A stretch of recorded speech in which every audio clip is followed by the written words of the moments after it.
So Phillips was founded in 1992. Bill Harshman and I both came out of Ernst & Young. He was head of the tax department of Arthur Young at the time. I was a manager in the audit department.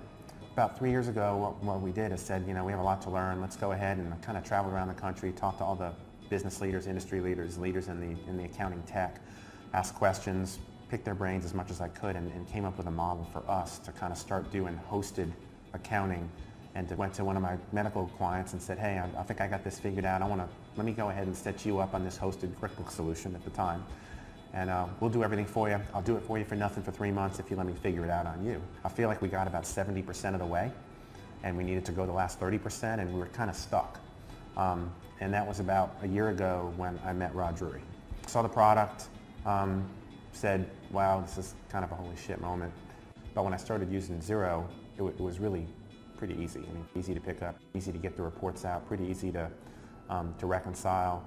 I even had a couple bookkeepers in my office do the setup and conversion on their own after watching a video on a small entity with few transactions. But they could get the bank feed set up themselves.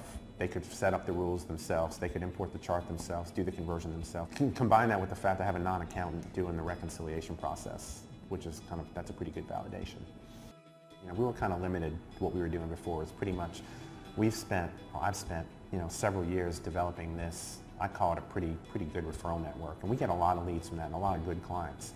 But now with Xero being the advisors page and what we're doing and our rebranding and becoming really a tech CPA firm, we're getting leads from all over the country and frankly all over the world.